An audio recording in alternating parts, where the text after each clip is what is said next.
राष्ट्र सर्वप्रथम, राष्ट्र सर्वप्रथम, राष्ट्र सर्वप्रथम, राष्ट्र सर्वप्रथम। बिहार के मुख्यमंत्री नीतीश कुमार द्वारा बिहार जलवायु सम्मेलन एवं प्रदर्शनी तथा राष्ट्रीय डॉल्फिन शोध केंद्र पटना का उद्घाटन, मुंगेर वानिकी महाविद्यालय का बिहार वानिकी महाविद्यालय एवं शोध संस्थान के रूप में उन्नयन एवं नामकरण एवं 108 करोड़ 33 लाख की लागत से पार्क, इको टूरिज्म, भूजल संरक्षण एवं आधारभूत संरचना विकास की 26 योजनाओं का उद्घाटन एवं शिलान्यास कार्यक्रम आयोजित किया गया। इस अवसर पर पर्यटन मंत्री डॉक्टर प्रेम कुमार ने कार्यक्रम में प्रतिभाग किया। उन्होंने कहा कि इस सम्मेलन के माध्यम से बिहार में जलवायु परिवर्तन के संकट से बचने के लिए एक्शन प्लान पर चर्चा की गई।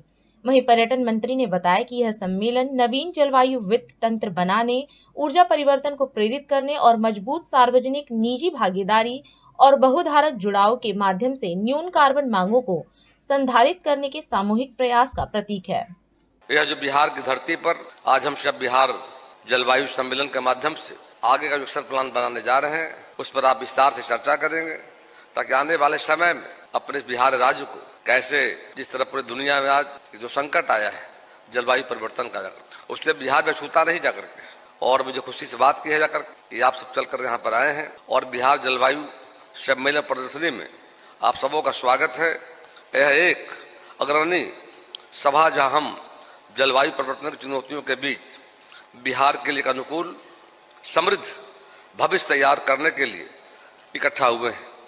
यह सम्मेलन नवीन जलवायु वित्त तंत्र बनाने, हमारे ऊर्जा परिवर्तन को उत्प्रेरित करने और मजबूत सार्वजनिक निजी भागीदारी और बहुधारक जुड़ाव के माध्यम से न्यून कार्बन मांगों को संधारित करने के हमारे सामूहिक प्रयास का प्रतीक है। आज जब हम एकत्र यहाँ हुए हैं तो आइए हम सब मिलकर बिहार को जलवायु के अनुकूल और न्यून कार्बन विकास के प्रतीक में बदलने, हमारे पारिस्थितिकी तंत्र की सुरक्षा, आर्थिक लचीलेपन को मजबूत करने और हर बिहारवासी की भलाई को बढ़ाने की दिशा में एक रास्ता बनाने का संकल्प लेना है। जैसा कि हम सब जानते हैं कि जलवायु परिवर्तन वर्तमान समय की सबसे बड़ी चुनौती है और मुझे गर्व है कि देश के माननीय प्रधानमंत्री नरेंद्र भाई मोदी जी के नेतृत्व में भारत इस लड़ाई को लड़ने के लिए अग्रिम पंक्ति में खड़ा है। UNFCCC के तहत पेरिस समझौते का पालन करते हुए भारत ने 2070 तक नेट जीरो उत्सर्जन का लक्ष्य रखा है। इसके अलावा पंचामृत के तहत 5 महत्वाकांक्षी प्रतिबद्धताएं ली गई है। माननीय प्रधानमंत्री जी ने 2015 में अंतर्राष्ट्रीय और गठबंधन की शुरुआत की, जिसका उद्देश्य सौर ऊर्जा को बढ़ावा देना है। COP26 में भी उन्होंने नेतृत्व प्रदर्शित किया है। यह प्रयास दर्शाते हैं कि भारत जलवायु परिवर्तन कार्रवाई के प्रति प्रतिबद्ध है। जैसा कि मैंने उल्लेख किया था कि प्रधानमंत्री जी के नेतृत्व में भारत ने जलवायु परिवर्तन के निपटने के लिए पंचामृत यानी 5 महत्वाकांक्षी प्रतिबद्धता लिए है। आइए हम इन पर एक नजर डालें।